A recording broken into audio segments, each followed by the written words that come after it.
galerinha, tudo bem com vocês? Aqui é a professora Fernanda Moraes e hoje nós vamos corrigir as atividades de Química da semana 1 do Plano de Estudo Tutorado do terceiro ano do ensino médio.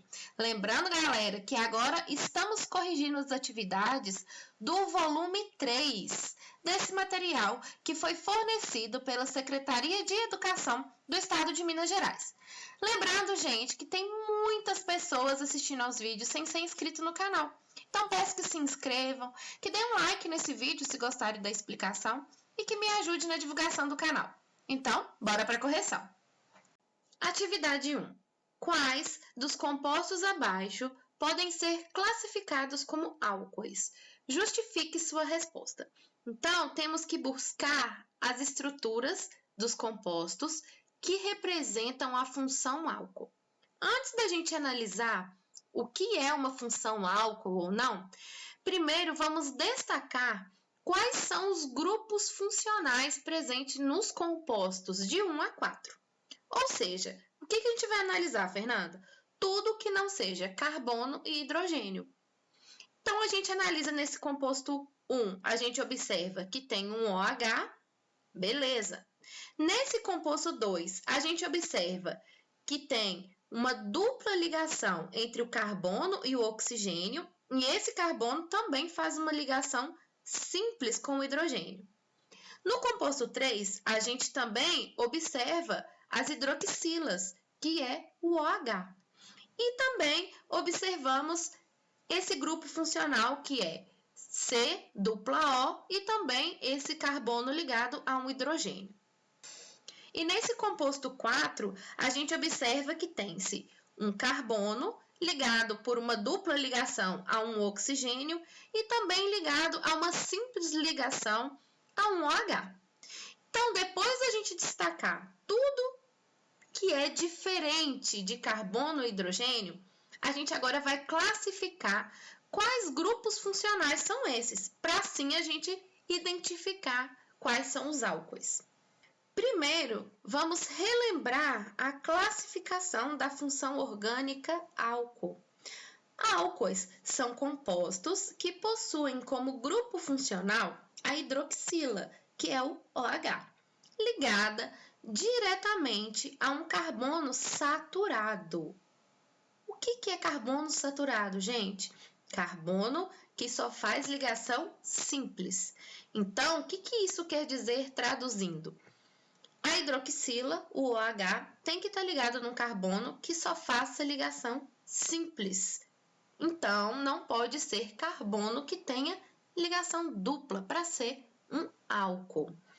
E a fórmula geral do álcool é R, que é o grupo alquila. O que é grupo alquila? A gente vê isso em muitos livros. Simplesmente a cadeia carbônica. Então, a gente observa que nesse composto 1, tem-se o carbono em que o OH está ligado, só faz ligação simples. Ele está fazendo uma ligação simples com o hidrogênio, outra ligação simples com esse CH3 e outra ligação simples com esse CH3. Então, conseguimos encontrar nesse composto 1 a função álcool sim, porque tem-se a hidroxila ligada a um carbono saturado. Então, esse primeiro composto é classificado como álcool. Nesse segundo composto, a gente observa que, primeira coisa, não tem a hidroxila ligada a nenhum carbono. Qual que é o grupo funcional que a gente observa nessa estrutura? C-O-H. Então, de cara, a gente já observa que não é um álcool. Mas temos o carbono fazendo uma dupla ligação com o oxigênio. A gente chama esse C-O de carbonila. Então, vocês já vão acostumando com esses nomes. Carbonila, C-O. E a essa carbonila tem-se um hidrogênio ligado para completar a quantidade de ligações que o carbono tem que fazer. Para quem não lembra, são 4 ligações. Então, só conferindo aqui, ó. 1, 2, 3, 4. E qual função é essa? Então, gente, sempre que tiver uma carbonila, que é o C-O, e a esse carbono tiver um hidrogênio ligado, temos a função aldeído. Então, não é álcool, como o exercício pediu, mas aí a gente já revisa, já aprende que é um aldeído. Nesse composto 3, a gente observa que tem a presença da função álcool, porque temos hidroxilas ligadas a carbonos saturados. A gente pode observar em destaque aqui de azul que essa hidroxila está ligada a um carbono saturado, assim como essa em destaque também em azul, e todas as hidroxilas estão diretamente ligadas a carbonos saturados. Porém, nessa estrutura também tem-se a presença do grupo funcional aldeído, que é o C-O, ou seja, a carbonila, com um hidrogênio diretamente ligado a esse carbono da carbonila, que a gente chama de carbono carbonílico. Sendo assim, tem-se a função álcool nesse composto 3, mas também tem-se a função aldeído. Para quem não conhece, essa estrutura é a estrutura da D-glicose, que é um monossacarídeo e é um dos carboidratos mais importantes na biologia. A gente utiliza desse carboidrato como fonte de energia. Então, fica aí a informação nova para vocês. E, por fim, esse composto 4, a gente observa que tem a carbonila, que é o C-O, e a essa carbonila tem-se uma hidroxila ligada. Só que na definição de álcool, o que a gente viu? Que a hidroxila tem que estar ligada a um carbono saturado, ou seja, não pode estar fazendo dupla. Então, se a gente observar, esse carbono que está ligado à hidroxila, que é o OH, também está fazendo dupla ligação com o oxigênio, é um carbono carbonílico. Então, não é a função álcool. Mas então, qual função é essa quando temos o C-O e nesse carbono que está fazendo a ligação dupla com o oxigênio, também temos ligado um grupo OH, uma hidroxila. Essa é a função ácido carboxílico. Então, resumidamente, essa atividade tem-se a presença da função álcool no composto 1 e no composto 3. Atividade 2. De acordo com a IUPAC, o nome do composto de fórmula foi dada a fórmula estrutural desse composto e pede o nome IUPAC. Foi dadas as opções de A a E. Então, vamos analisar primeiro essa estrutura. Para quem não lembra, a gente fez alguns exercícios sobre nomenclatura de compostos orgânicos nos PETs anteriores. Então, quem tiver ainda dúvida de como escolher a cadeia principal, de como numerar a cadeia principal, é só retomar algumas correções anteriores aí. Mas vamos lá. A gente busca a cadeia carbônica com o maior número de carbonos possível. Então, a gente pode fazer testes. Se eu numerar daqui 1, 2, 3, 4, 5, 6, no caso da esquerda para a direita, terei uma cadeia carbônica com 6 carbonos. Se eu, ao invés de seguir essa cadeia, eu descer aqui para ver essa cadeia que eu estou destacando aqui com laser, seria 1, 2, 3, 4 carbonos apenas. Então, a gente já observa que entre uma cadeia de 4 carbonos e uma de 6, a gente escolhe a de 6 carbonos. Mas e se eu começar a numerar daqui? 1, 2, 3 e caminhar para a direita. Então, terei 4, 5, 6, 7 carbonos. Então, a cadeia principal, nesse caso, é a cadeia que tem maior quantidade de carbonos. Nesse caso, é a cadeia com 7. E aí, podemos numerar essa cadeia.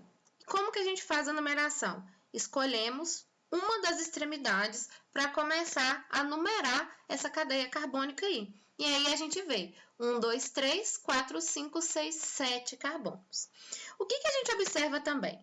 Que no carbono 2 tem-se o OH, que é a hidroxila. E aí a gente observa que é um álcool, por ter a hidroxila diretamente ligada a carbono saturado, ou seja, carbono que só faz ligações simples. E também no carbono 5, a gente vê que é uma ramificação, que é o CH3. Então, agora é só a gente imaginar qual nome terá essa cadeia. Para dar o nome desse composto, a gente pensa o seguinte: são 7 carbonos que constituem a cadeia principal e esses carbonos só fazem ligação simples. Então, hept, indicando que são 7 carbonos, e an, que esses carbonos são saturados, só fazem ligação simples. No carbono 2, tem-se a hidroxila, que é característica da função álcool. Então, a gente localiza essa hidroxila, indicando que está no carbono 2 dessa cadeia de 7 carbonos, e a gente coloca a terminação ol. Álcoois tem terminação ol, pessoal. Lembra que hidrocarboneto tinha terminação o? Pentano, hexano, heptano. Quando estamos falando de álcoois, a terminação é ol. Por isso, heptanol. E também temos que indicar onde está a ramificação. E qual ramificação é essa?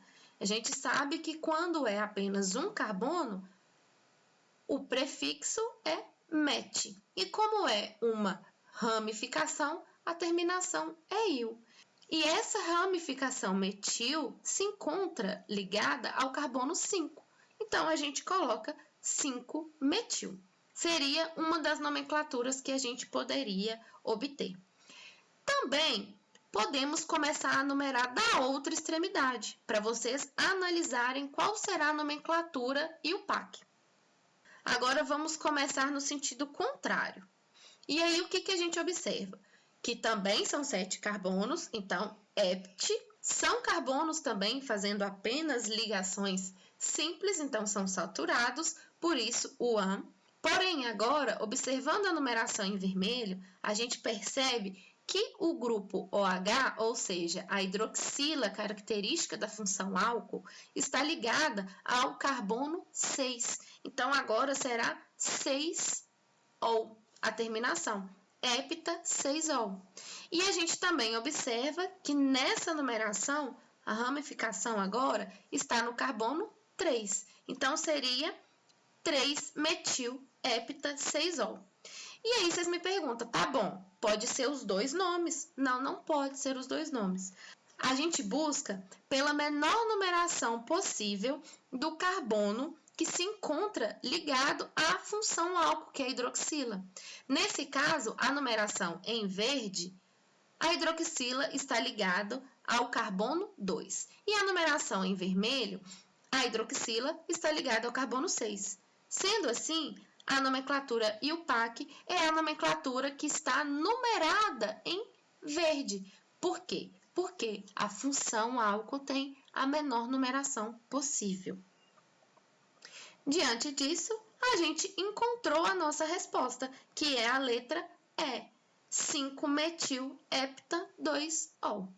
Atividade 3. Dê a nomenclatura oficial IUPAC para os seguintes compostos.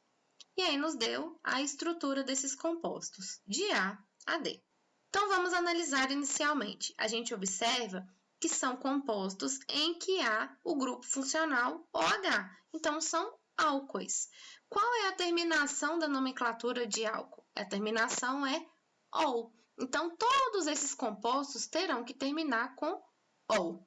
Beleza. A gente olha a cadeia principal, numera a cadeia principal e localiza as hidroxilas e coloca a terminação ol. Então, vamos fazer, seguindo esse raciocínio, todos esses compostos.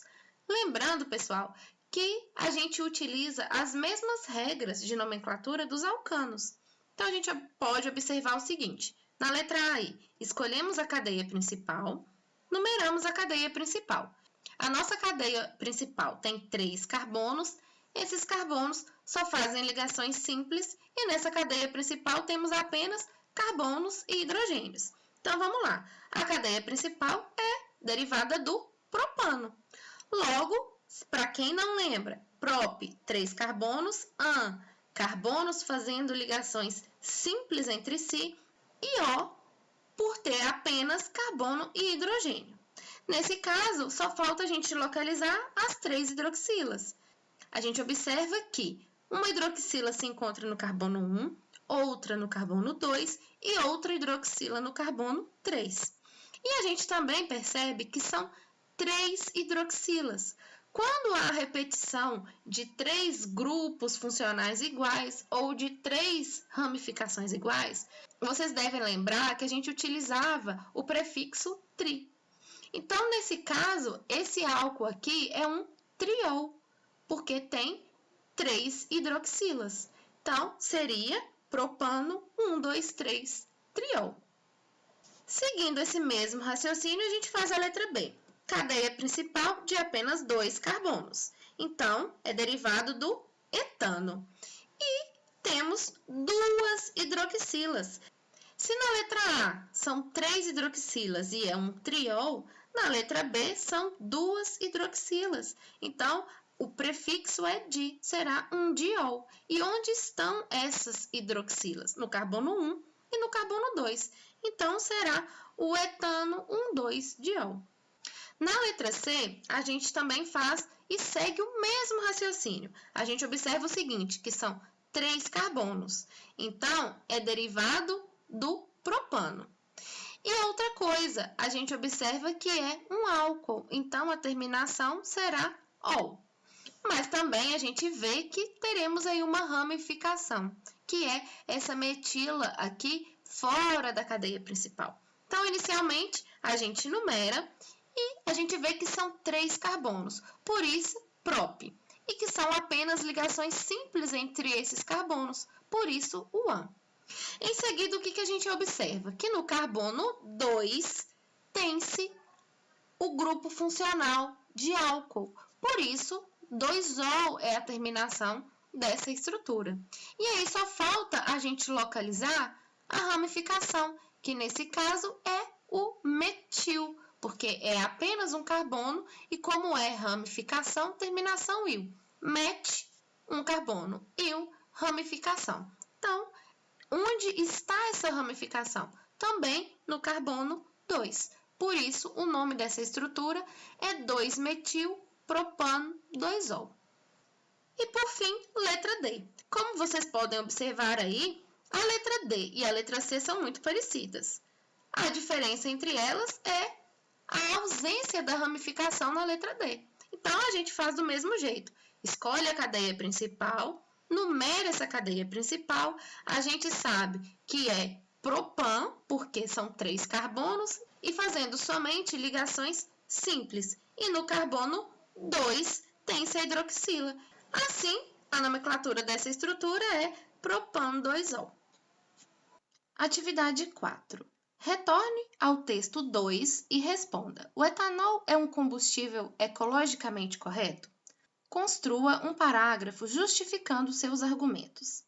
Para quem não leu o texto 2, sugiro que leia, mas esse texto nos faz refletir sobre a seguinte questão: se o etanol não prejudica o meio ambiente, se ele é ecologicamente correto. Para a produção do etanol a partir da cana-de-açúcar, para o crescimento dessa cana-de-açúcar, foi retirado CO2 da atmosfera. Então, o que esse texto nos diz?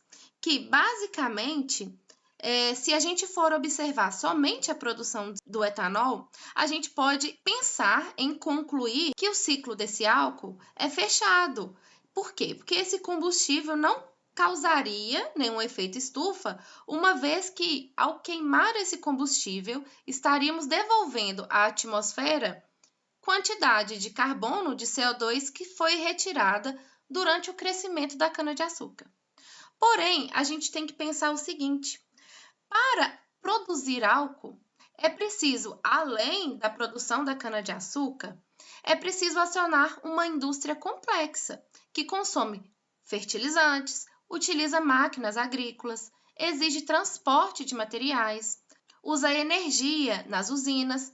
Então, em todas as etapas desse processo da produção do álcool, tem-se débito de carbono.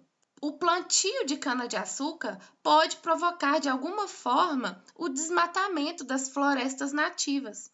Diante de tudo isso, o que a gente pode concluir? Que se levássemos apenas em consideração a produção de etanol e a queima desse combustível, poderia sim ser um combustível ecologicamente correto. Porém, para chegarmos a uma conclusão, a gente também tem que levar em consideração os outros processos que são necessários para a obtenção, transporte desse álcool. Então, a gente conclui que, considerando todo esse processo necessário para a produção e o transporte do combustível, o álcool gera débito de carbono. Então, não, galera, o etanol não pode ser considerado um combustível ecologicamente correto. Atividade 5. O texto 1 trata da ação do álcool 70 contra a Covid-19. Justifique esta ação, levando em consideração a estrutura química dos álcoois. Então, no próprio texto nos traz essa informação, que o etanol, que é o álcool etílico, ele atua como desinfetante e antisséptico, agindo na desnaturação proteica e lipídica dos micro-organismos patogênicos, que possam estar depositados nas superfícies de objetos e da própria pele.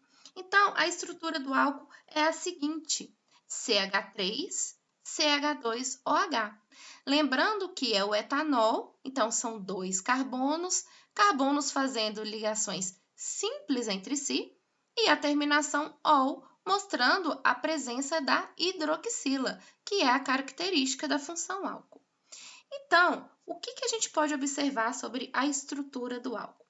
O álcool tem uma extremidade polar, que é a hidroxila, que é o OH, e tem uma cadeia apolar.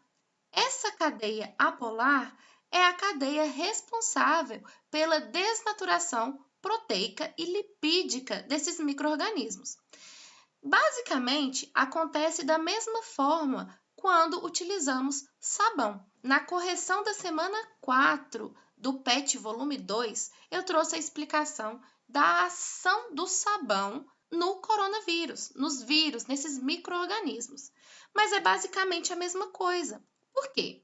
Os vírus, eles estão envoltos por uma membrana lipídica, ou seja, uma membrana de gordura. E é essa membrana que protege o material genético desses vírus. E também tem as proteínas, que são as proteínas que ajudam a infectar as células humanas. E aí o que acontece? Assim como o sabão, o álcool tem a extremidade hidrofóbica, que é a parte apolar, e tem a extremidade hidrofílica. A parte hidrofóbica seria a parte apolar, a cadeia apolar. E a parte hidrofílica, a extremidade polar, representado no álcool pela hidroxila. Então, sendo assim, o que acontece?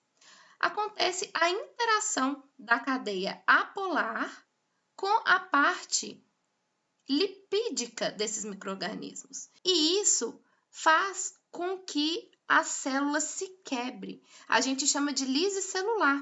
E isso causa a morte dos vírus. E vale ressaltar, gente, a importância da utilização do álcool 70%.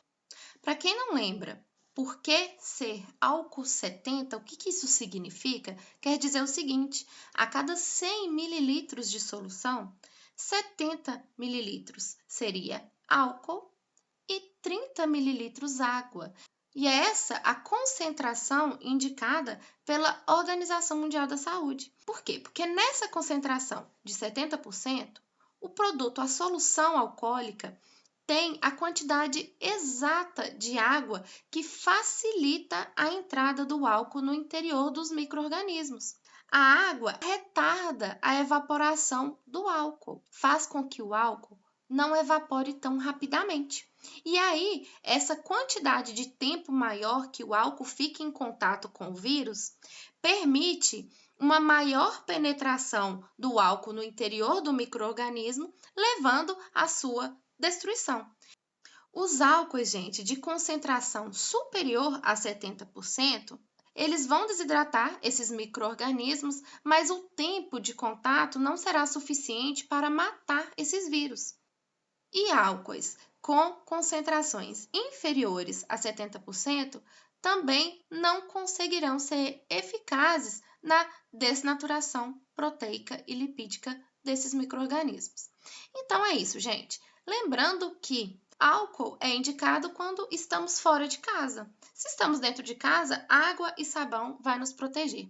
Agora, fora do ambiente onde a gente não tem acesso à água e sabão, o álcool 70% é o nosso melhor aliado. Então é isso, pessoal. Finalizamos mais uma semana de correção das atividades de química. Aguardo todos vocês na semana que vem para a correção das atividades da semana 2. Enquanto isso, dê um like nesse vídeo, compartilhe o canal, se inscreva no canal e se cuidem, pessoal. Cuidem também de quem vocês amam. E vamos que vamos, sem desanimar. Um abraço!